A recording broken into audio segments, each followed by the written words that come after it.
Ahoy Horas, apa kabar Anda pemirsa? Selama 24 menit ke depan kami menghadirkan berbagai kisah inspiratif dalam keberagaman budaya. Saya Agnes Nambela, inilah Bingkai Sumatera.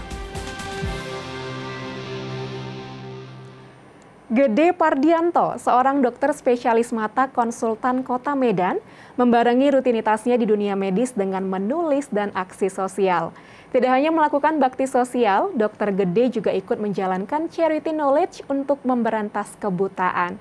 Lalu seperti apa sosok dokter yang satu ini pemirsa? Berikut liputan selengkapnya untuk Anda. Intinya di luar maupun di dalam rumah sakit kita tetap berusaha untuk menolong pasien, membantu mereka melawan kebutaan.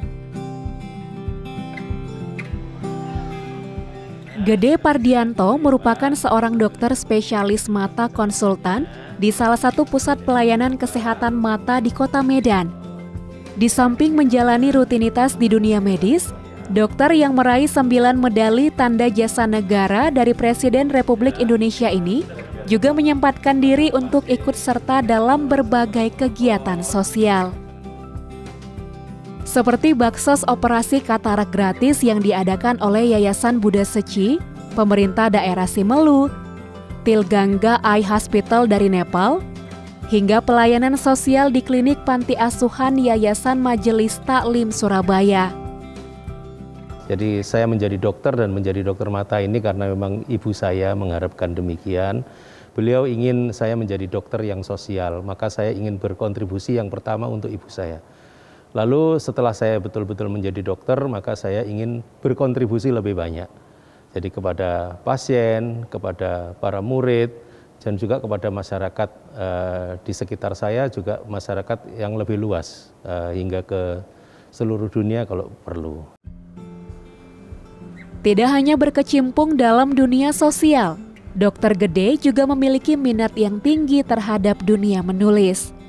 Sejauh ini, ia telah berkontribusi menghasilkan lebih dari 200 karya ilmiah internasional yang telah dirujuk dan dijadikan referensi oleh lebih dari 90 karya ilmiah internasional yang diterbitkan di jurnal-jurnal ilmiah dunia dalam berbagai bahasa.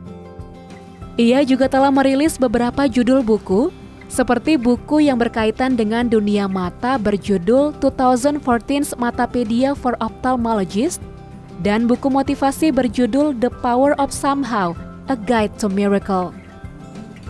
Saat ini ia tengah mempersiapkan penerbitan buku ilmu kedokteran bersama para profesor dari luar negeri, dan rencananya buku tersebut akan diterbitkan oleh penerbit internasional dari Inggris. Kolaborasi ini dapat terwujud berkat relasi dan komunikasi baik yang dijalin Dokter Gede dengan pakar-pakar mata dari Kanada, Amerika, Austria, Belgia, Italia, serta berbagai institusi mata internasional. Dan dengan dibaca oleh banyak orang, maka akan dikerjakan oleh banyak dokter mata.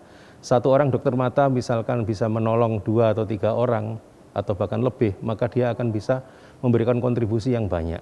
Dan tidak terbatas di itu saja, dokter mata yang membaca ini adalah dokter-dokter yang ada di belahan bumi yang lain. Maka secara tidak langsung, maka kontribusi saya bisa melintasi batas negara sehingga bisa bermanfaat untuk pasien-pasien tidak hanya di Indonesia, tidak hanya di Medan, tetapi juga bisa di benua-benua yang lain. Jejaring dan relasi yang baik ini juga turut mengantarkan Dokter Gede menginisiasi dan membawakan knowledge charity dalam bentuk seminar daring berjudul 1 Hour with the Maestro. Seminar daring yang dimulai sejak bulan Juli 2020 ini memiliki misi untuk membantu orang-orang dalam memerangi kebutaan, serta membina kerukunan dan perdamaian di dunia. Setiap bulannya, Dokter Gede mengundang pakar mata dari dalam maupun luar negeri seperti Jepang, Rusia, India, Austria, Amerika, Kanada, Brazil, Singapura, dan negara lainnya untuk menjadi pembicara mengenai topik seputar pemberantasan kebutaan. Dengan disiarkan secara live di beberapa media platform seperti Zoom dan YouTube, seminar ini disaksikan oleh ribuan peserta dari 119 negara di 6 benua. Sebagian besar dari mereka memperoleh banyak manfaat dari seminar ini.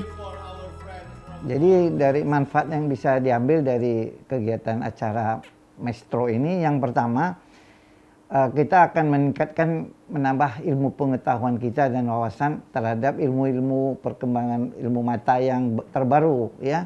Jadi apa yang sedang terjadi di luar negeri sana kita bisa dapat manfaatnya, kita dapat tahu, kita dapat bertanya langsung nanti dengan para pembicaranya yang berasal dari seluruh dunia. Kita harapkan agar semakin lama semakin banyak yang bisa mengikuti acara ini ya, karena sangat bermanfaat. Menjadi seorang dokter adalah tugas yang mulia. Terlebih jika dokter itu memiliki jiwa sosial dan berkontribusi untuk misi kemanusiaan. Semoga pengabdian seorang dokter gede bisa menjadi motivasi bagi kita semua untuk melakukan lebih banyak kegiatan sosial dalam hidup ini.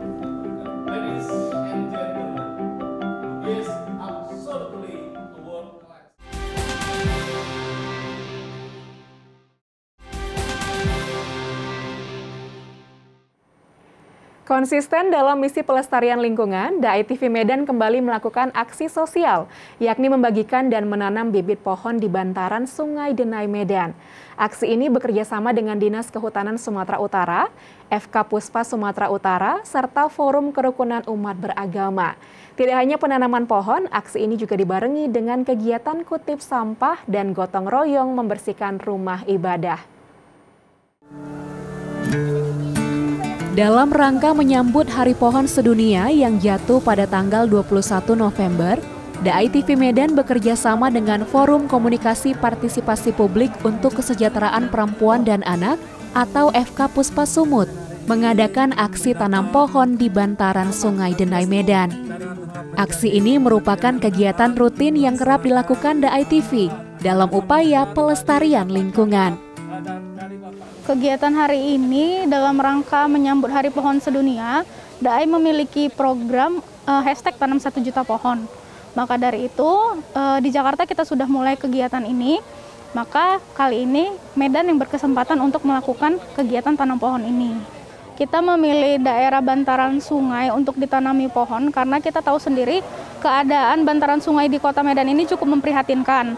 Untuk itu kita mengadakan kegiatan di sini agar melestarikan kembali bantaran sungai, kemudian mengembalikan kembali ekosistem yang ada di sungai dan mencegah juga terjadinya erosi di pinggir sungai yang mengakibatkan terkikisnya pinggiran sungai. Sebelum memulai kegiatan, kru DAI TV Medan menyerahkan bibit pohon secara simbolis ke pihak FK Puspa dan masyarakat. Sebanyak 765 bibit pohon yang nantinya akan ditanam di bantaran Sungai Denai dan beberapa lokasi lainnya. Bibit ini diperoleh atas kerjasama DAI TV Medan dengan BPDAS HL Wampu Sayular. Acara kemudian dilanjutkan dengan aksi tanam pohon yang dilakukan oleh tim DAI TV Medan, FK Puspa Sumut, mahasiswa, organisasi, dan masyarakat lingkungan 3 Kelurahan Amplas Medan. Bibit pohon yang ditanam merupakan pohon keras yang nantinya dapat mencegah erosi dan memperkuat kontur tanah di bantaran sungai. Seperti trembesi, petai, durian, jengkol, ketapang kencana, dan lainnya. Pada gelaran ini juga dilakukan aksi bersih-bersih bantaran Sungai Denai yang dibantu oleh mahasiswa dari sejumlah universitas yang ada di Kota Medan. Aksi tanam pohon ini pun mendapat sambutan yang baik dari warga lingkungan 3 Kelurahan Amplas Medan, khususnya yang tinggal di bantaran Sungai Denai. Salah satunya Cairani Hasibuan, salah seorang tokoh masyarakat ini, mengaku sangat senang dan bersyukur adanya aksi tanam pohon ini. Karena baginya, kegiatan ini dapat menyelamatkan warga sekitar dan ekosistem lainnya di kemudian hari. Tanggapannya, saya mewakili masyarakat sangat senang dengan adanya acara aksi tanam pohon yang diselenggarakan oleh DAI TV, sehingga kami terhindar dari bahaya banjir. Harapannya adalah semoga aksi tanam pohon ini dapat terus berlanjut dan menjadi contoh buat yang lain. Di hari yang sama, DAI TV Medan juga menyerahkan dan melakukan aksi tanam pohon bersama Forum Kerukunan Umat Beragama atau FKUB Kota Medan Forkopimda Kota Medan, organisasi, dan tokoh agama di pelataran GBKP Runggun 4 Padang Bulan, Medan Selayang. Kegiatan ini sekaligus dalam rangkaian acara Pekan Kerukunan FKUB Kota Medan tahun 2021. Di sini, DAI-TV menyerahkan 270 bibit pohon yang akan ditanam di sekitaran gereja, masjid, dan kuil di sana. Oh ya, kita bekerja sama juga dengan FKUB. Kita mengadakan penghijauan di rumah-rumah ibadah.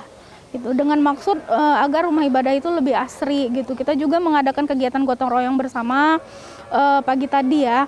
Selain itu kita juga membagikan bibit-bibit kepada masyarakat juga. Kedepannya, aksi tanam pohon ini akan dilakukan oleh DAI-TV Medan dengan lokasi yang berbeda. Semoga apa yang dilakukan ini dapat bermanfaat bagi kita dan ekosistem lainnya, serta menjadi penyelamat di masa yang akan datang.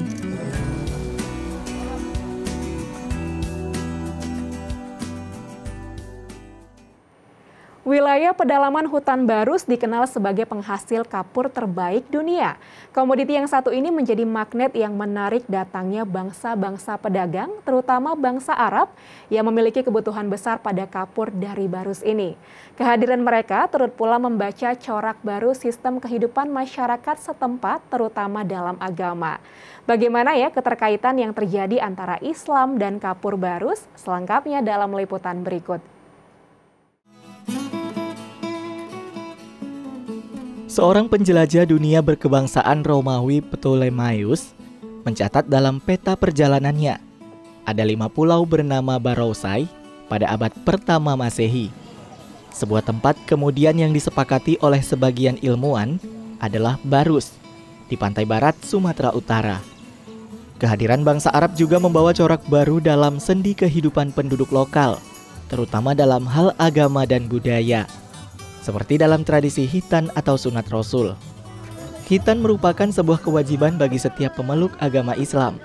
Prosesi khitan di Barus dilangsungkan dengan tradisi adat dan kebudayaan yang kental.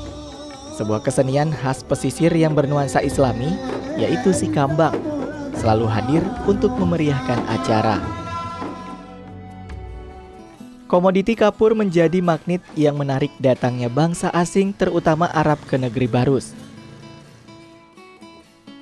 Komplek pemakaman Mahligai menjadi objek kajian yang menarik perhatian para ilmuwan dari berbagai bidang. Tahun 1963, sejarawan Dada Meuraksa mengutarakan pendapat bahwa Barus merupakan titik nol masuknya Islam di Nusantara. Keyakinannya tersebut berdasarkan sebuah nisan atas nama Syekh Rukunuddin yang berada di komplek pemakaman ini. Pendapatnya tentang tarikh nisan tersebut adalah 48 Hijriah atau 672 Masehi. Sedangkan sejumlah ahli lain seperti Muhammad Said dan Hamka menyatakan bertarikh 800 Hijriah. Batu nisan itu sendiri saat ini disimpan di Museum Negeri Sumatera Utara. Selanjutnya terdapat komplek pemakaman Tuan Ambar yang berada di Barus Utara.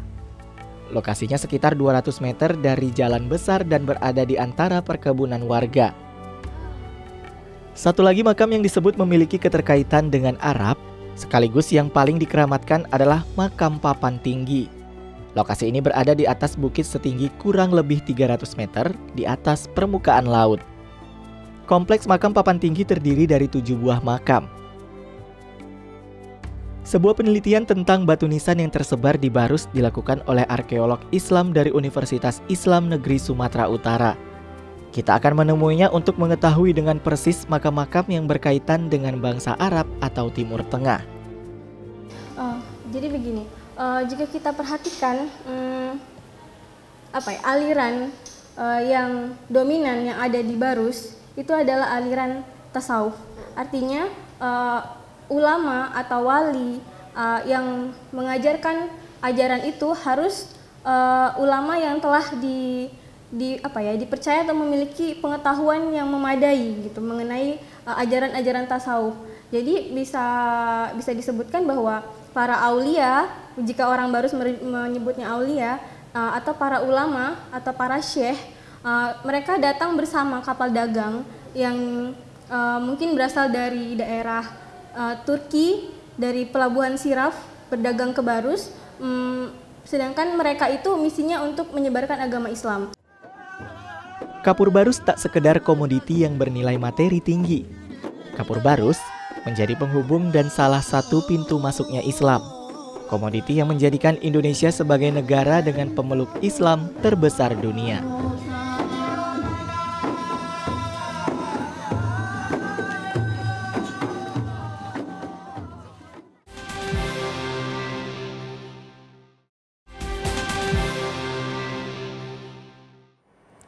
Di masa pandemi, Balai Besar Pengembangan Latihan Kerja atau BBPLK Medan tetap menjalankan ragam pelatihan di 2 kejuruan, pariwisata dan konstruksi bangunan. Pelatihan-pelatihan ini diikuti oleh peserta dengan tetap menerapkan protokol kesehatan. Lalu seperti apa antusiasme dan manfaat yang dirasakan para peserta pelatihan? Saksikan liputannya dalam segmen Sekitar Kita.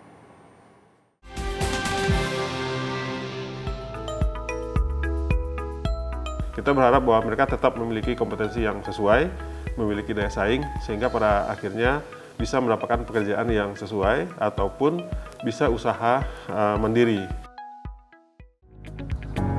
Balai Besar Pengembangan Latihan Kerja atau BBPLK Medan memiliki 2 kejuruan. Salah satunya adalah kejuruan pariwisata. Di kejuruan ini terdapat salah satu sub kejuruan yang menarik, yaitu restoran attendant. Imam Sugihartono merupakan salah seorang peserta lulusan sarjana ekonomi yang mengambil sub kejuruan ini. Tidak hanya satu keterampilan, di sini Imam dan peserta lainnya belajar mendalami berbagai peran, seperti tamu, pramusaji, hingga barista.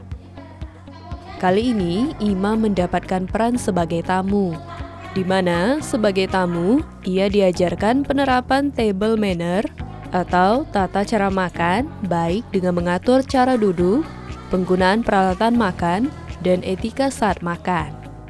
Kuliah tuh nggak kurang menurut saya, Kak. Waktu di bangku kuliah saya merasa kurang, dan makanya saya ikuti pelatihan ini untuk menambah skill saya khususnya, dan juga pengetahuan saya, khususnya di dunia kerja. Karena menurut saya BPLK ini juga salah satu jembatan untuk saya bekerja di luar dunia pekerjaan sih. Di lain kesempatan, Imam juga belajar mendalami peran sebagai seorang barista. Setelah beberapa bulan belajar di sub kejuruan ini, sekarang ia mahir meracik kopi. Ia berencana setelah menamatkan pelatihan di sini, ia ingin masuk ke dunia kerja, lalu membuka usaha sendiri. Ya, pertama saya ingin buat restoran juga, pengen buka restoran, dan juga pengen menciptakan lapangan pekerjaan untuk teman-teman yang belum bekerja khususnya, dan juga impian saya memiliki cabang lah di bagian restoran. Bukan hanya resto sih, Kak, bagian coffee shop juga, itu sih yang saya ingin tingkatkan. Selain restoran attendant, ada juga ragam pelatihan di kejuruan pariwisata BBPLK Medan yang bisa diikuti.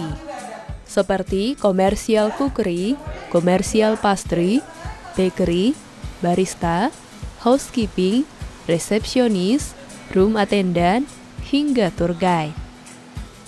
Dan jika Anda memiliki minat terhadap dunia konstruksi bangunan, BBPLK Medan juga menyediakan kejuruan konstruksi bangunan dengan sub kejuruannya seperti mapping atau mengukur dan mengumpulkan informasi tentang fisik bumi dan lingkungan, cabinet making atau pertukangan kayu yang merancang, membuat, dan merakit furnitur, AutoCAD, hingga Archicad. Archicad merupakan salah satu sub kejuruan konstruksi bangunan yang banyak diminati. Berbeda dengan sub kejuruan konstruksi bangunan lainnya, Archicad lebih menekankan pada pengetahuan dan praktik menggambar bangunan secara 3 dimensi. Hasil gambar bangunan 2 dimensi yang dikerjakan oleh peserta pelatihan AutoCAD akan diserahkan kepada peserta pelatihan Archicad untuk direalisasikan ke dalam gambar 3 dimensi. Daud Indra Hasian Silalahi, salah seorang lulusan SMA yang mengikuti pelatihan ini. Kedepannya, peserta yang memiliki minat terhadap dunia menggambar dan animasi seperti Daud akan menggunakan keterampilan yang diperoleh sebagai modal bekerja kelak. Mari kita mendaftar dan masuk ke BBPLK ini, dikarenakan banyak ilmu yang bisa kita dapat di sini, bermacam-macam juga pelatihan di sini, fasilitasnya lengkap dan instrukturnya pun ramah-ramah untuk mengajari. Jadi nggak ada ruginya kita masuk ke sini, hanya cuma sebulan lebih kita bisa mendapatkan ilmu sebagai modal untuk bekerja nanti. BBPLK Medan berdiri sejak tahun 1971. Di usianya yang genap 50 tahun ini, BBPLK Medan konsisten untuk terus melakukan gebrakan demi menghasilkan SDM unggul yang mampu bersaing di era revolusi industri 4.0. Seperti melakukan reformasi birokrasi, menyesuaikan kembali program-program yang telah ada dengan kebutuhan industri, meningkatkan sarana dan fasilitas, kolaborasi dengan pihak industri, hingga kemampuan dan kapasitas instrukturnya. Secara umum, rata-rata serapannya memang belum terlalu tinggi ya, tapi mungkin sekitar 40-50% itu terserap, baik yang bekerja di perusahaan ataupun yang memulai usahanya sendiri sebagai wirausaha. Kita juga menyiapkan semacam talent corner di sini, di mana para generasi muda yang berminat untuk melakukan pengembangan diri menuju arah ke wirausaha, mereka bisa berkumpul di sini untuk saling berbagi ilmu dan pengetahuannya. Pelatihan yang diberikan BBPLK bersifat gratis dan dapat diakses oleh siapa saja yang berusia 18 tahun ke atas. Dengan syarat peserta harus mendaftar dan mengikuti seleksi terlebih dahulu. Nah, tidak ada salahnya pemirsa, di masa pandemi Anda juga mengisi waktu dengan kegiatan yang bermanfaat seperti pelatihan yang diberikan oleh BBPLK Medan maupun 4 cabang BBPLK lainnya di Indonesia.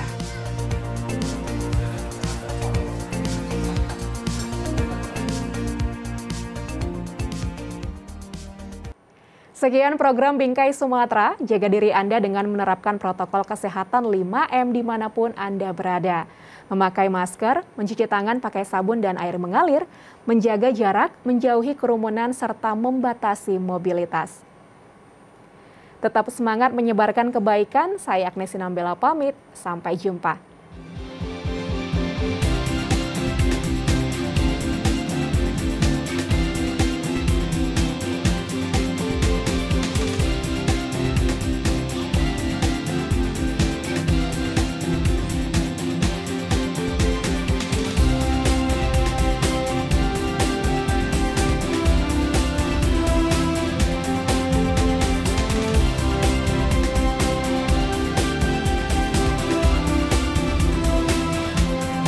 Acara ini didukung oleh